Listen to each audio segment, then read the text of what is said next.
Good evening. I want you to look very, very carefully at these faces. They are men and women that you have seen in the weeks and months before.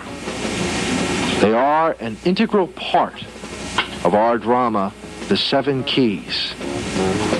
You will be seeing them and hearing them a little bit later, tonight, on this week's edition of CINEKYD Theater.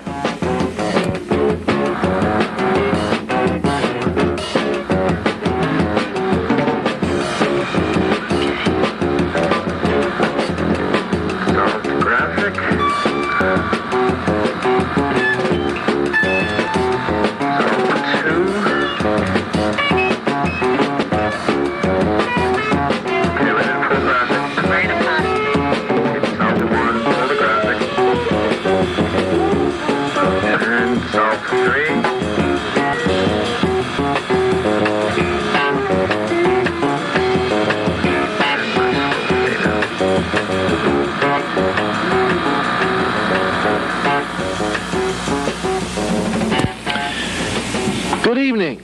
Welcome to CINEKYD. I'm Bob Clark, the executive director of the organization, and generally speaking, we can't get them all seated at any one time in any one place. But for this week's show, we thought we'd give you a treat, an opportunity to see the mob, at least the older producers, at a Wednesday night track session. And to get our program rolling, we're going to give you a chance to see yet another creation of our independent producer, Mr. Paul Salfi. Paul, suppose you tell our viewers the title of tonight's film and what it's about. The title is I Write the Songs, and it's about a songwriter who has a bit of trouble trying to get his songs across to the public. Okay. I Write the Songs, a mini-film produced by Mr. Paul Salfi.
From the world of motion picture production, we take you now to the bleak back streets of London, where we'll provide you with an opportunity to catch up, as it were, on our story, The Seven Keys.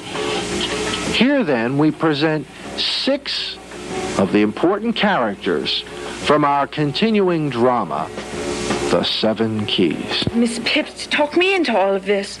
After all, I have my position, my reputation to consider. The problem still remains. There just isn't enough money to pay all the bills and provide for my few necessities. I am entitled to a few of the nicer things, after all I do for these children. But this whole business, Mr. Smith and Mr. Jones, do they think they're fooling? And so concerned, so totally preoccupied with those keys. I must be very, very careful. For my own sake, I must not trust anyone, especially those two men. Heaven knows how far they go to get those keys.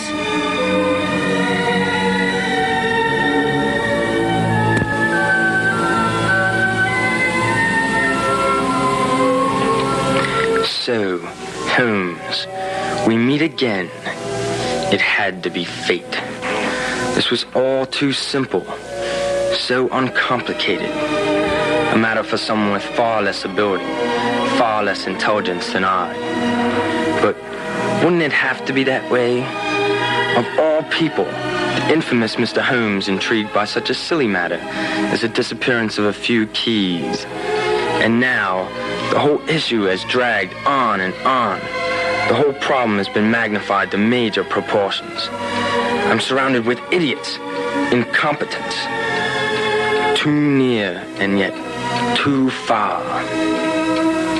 If we don't move quickly, Holmes will discover the true value of the 7 keys.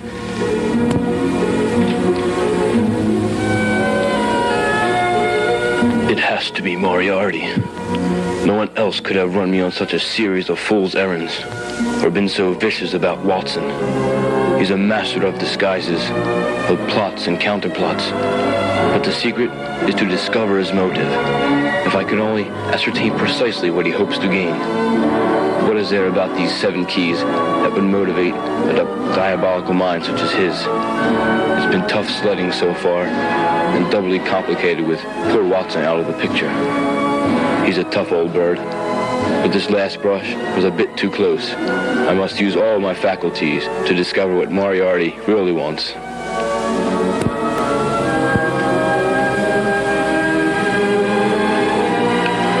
A hospital?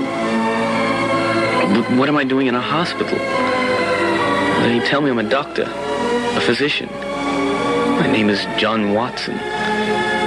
Dr. Watson. My closest friend is Sherlock Holmes, a detective, a private investigator. What is a doctor of medicine doing solving crimes? The nurses explain that I've been shot. The wound is almost healed. I'll be up and about soon. But I still can't remember who I am, or why I am a patient here. All the others, the lady, Mrs. Hudson, she claims to be our housekeeper. Her little grandson, Conrad, and the newsboy, Socrates. Every hour, I rack my brains trying to remember. Names, faces, past events, but none of it makes any sense. I can't remember a thing. Where is Dylan? What have they done with my brother? Is he dead? Could he still be alive? And Damon, all this caring and concern, what is he up to? And do I dare pay the ransom that young woman demands? What if she's mad? What if she knows absolutely nothing, but simply wants to acquire some money? But can I risk such a chance? If I don't pay her, and she does know where Dylan is, then I would be signing his death warrant. I pride myself in making my own decisions. I have for years. But this is all too much. I've got to seek help from someone, even if it must be Sherlock Holmes. They all think I'm a bit befuddled. Maybe they consider me totally mad. I don't care. I can communicate with my plants. They hear me. They understand, and they know. They tell me things, secrets. Only I can hear them. Only I must know. But I must provide for them in return. Annie's allowance isn't enough. Not nearly enough. That woman, that actress, she's rich. Soon, my precious, you shall have a big, bright greenhouse, all your own, with many, many green friends to keep you company. And I will be there to tend to all your needs, and mine.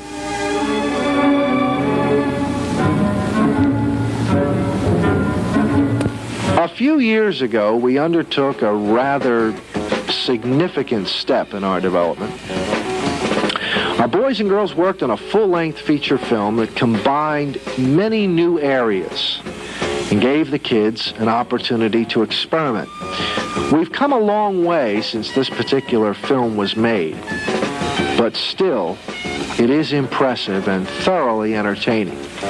For the next 4 weeks, as part of CINEKYD Theater, we're going to present in serialized form a motion picture called The ASTREKYND. I believe that the story speaks for itself. It is essentially the tale of the Star Child. And now, Chapter 1, The ASTREKYND.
Listen carefully. Hayes, it is too late for you to help me now. You have been chosen. The star, the amulet. This now belongs to you. Heed my words, but never reveal the secret you alone will know. Having proven your courage, even though you are but a boy, you shall possess the secret of the star. Once upon a time, long ago, the people in the little kingdom of Turnsmere suffered the pains of a long war. Most of the men left home to do battle. Few remained to till the fields, and many children were left homeless. They were orphans, and they went to the streets to beg. But there was little food to share, and less money for beggars. It was a sad time. The people became desperate, and did things they never would have imagined before the war. Sometimes, orphan babies were placed by neighbors in the forest. Because there was no food to share, countless infants were left in the darkness of the woodland. Many of them perished. Miraculously, some of them did not. Abandoning helpless babies was not the only tragedy to befall Turnsmere. The rogues of the kingdom took advantage of the situation. What little the people had was frequently stolen by renegades. Turnsmere had almost become a wasteland, and the future looked darker than ever.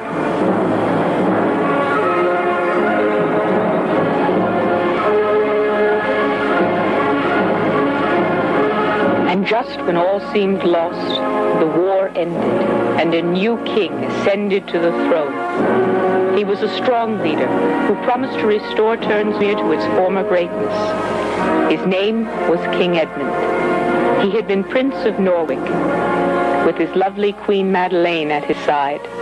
He pledged to the people of Turnsmere that there would be an end to wars and suffering.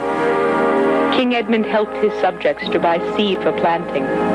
They rebuilt the mills for grinding flour. He regulated the killing of animals in the royal forest so the people could have meat. And even more wonderful, laughter returned to the land of Turnsmere. The royal family included 2 children, Princess Alyssa, the younger. In spite of all of the efforts of her nurse, Lady Eunice, little Alyssa was the tomboy princess who had little time for protocol and petticoats. She would have much rather spent her time away from such confinements and found far greater pleasure in the company of Lowell, the court jester. His quick wit and frolicsome antics were more to her taste. Or even better, Alyssa preferred the kind of training required of her older brother, Prince Geoffrey. She too enjoyed swordplay, riding, and more active pursuits. Very soon, the dark days of the past seemed only a memory, like a bad dream. A new spirit of hope and happiness reigned in Turnsmere. The rebirth of faith and the outlook for a happy future was entwined with the royal family. They were much beloved by the courtesans. Edmund was a good king. He was fair, reasonable, and considerate.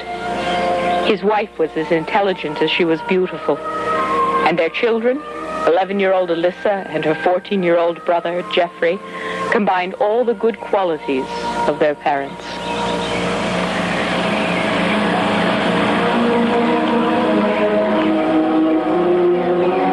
They lived in a beautiful white castle which overlooked the farms and cottages of Turnsmere. He had put food on the tables of his subjects, brought husbands and fathers back from the long war, and brought peace to his kingdom. Who would have imagined that anyone would wish the royal family ill?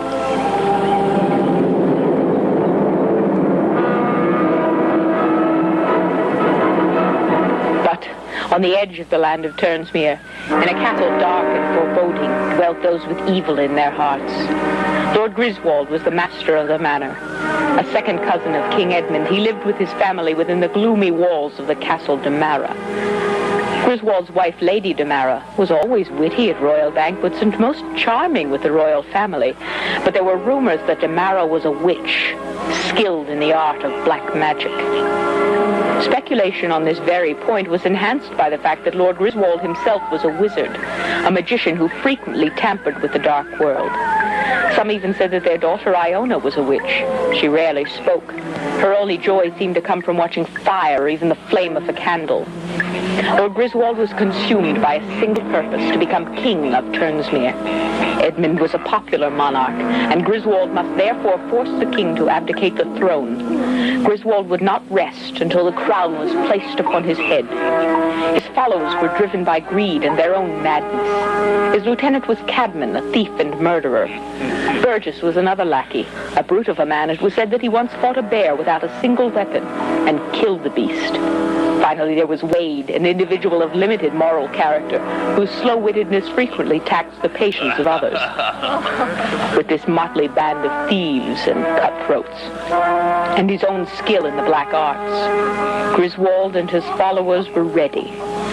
Before the sun set tomorrow, the history of Turnsmere would be rewritten.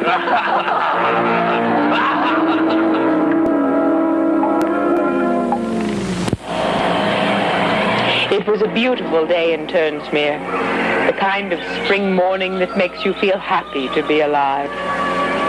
Princess Alyssa, Eunice, and Lowell the clown were strolling outside the palace walls. They did not realize that only a few meters away, secluded by the bushes, 3 dastardly rogues watched their every move. They were absorbed in their own business. Lowell had spirited Alyssa off to play, and Eunice had to find them both. The servants of Lord Griswold would put to the test the secret potion devised by their master only the night before. The 3 royal figures approached a bend in the path.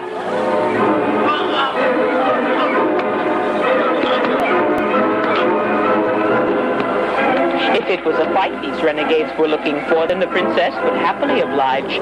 She defended herself adeptly, while poor Eunice cried out for help and the warrior was knocked to the ground. But it was all to no avail. The magic potion did its job, and the 2 women became captives.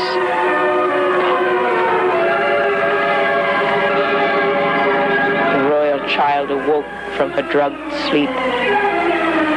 But this was no dream. It was a nightmare, inhabited by cruel and unreasoning people. Lord Griswold, her distant cousin, his wife, the Lady Demara, and their daughter Iona, the same age as the little princess. Close at hand were Cadman, vile and unclean, Burgess, more animal than man, and Wade, dull-witted and lacking moral scruples of any kind. Eunice pleaded in vain. Griswold had left a message at the palace, an ultimatum. Should soldiers pursue, the princess would be killed. The wizard planned to take his captives deep into the forest, to a land that time forgot.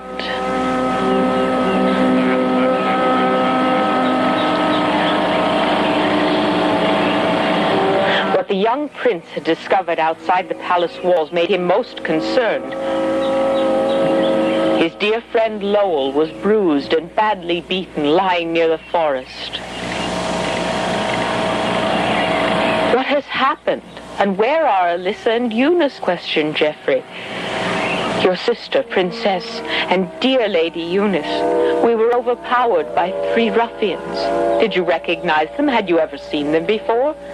The jester was positive in his response. Indeed, servants to Lord Griswold, Cadman, Burgess, and Wade. Geoffrey ordered Lowell, as soon as he regained his strength, to return and tell the king. The prince would attempt to follow the trail. Lowell feared for the prince's welfare. He was only a boy.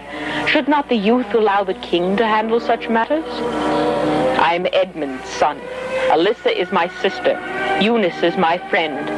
Their rescue and safe return are my only concerns.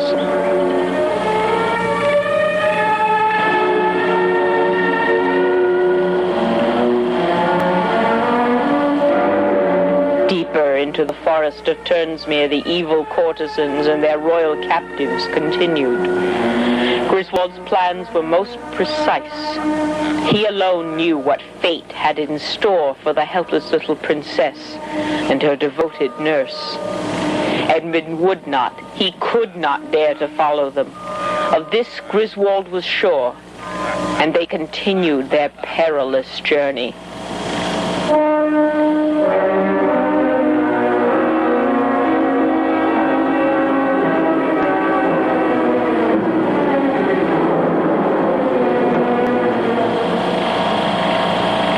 But young Prince Geoffrey, undaunted by his inexperience and unaware of the ultimatum delivered to his father, continued his own quest. He was of royal blood, and if he would be king one day, believed it his duty to find his sister and her nurse, and then to set them free.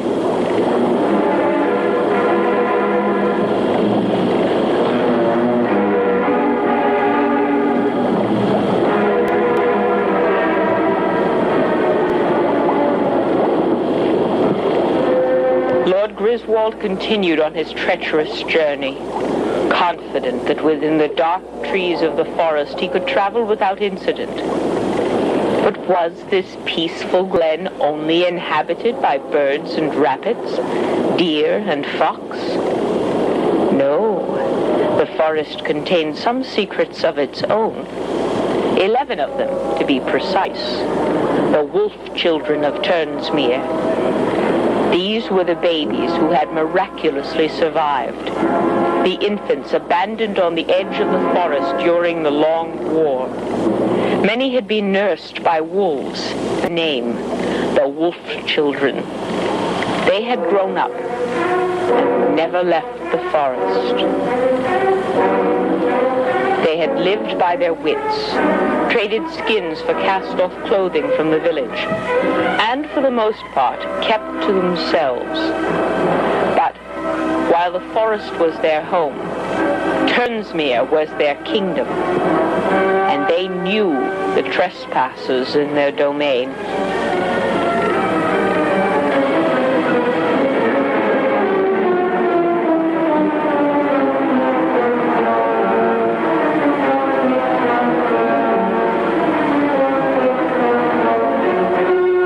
Their leader was Hayes, a brave, resourceful lad who kept order among his young followers. 5'9"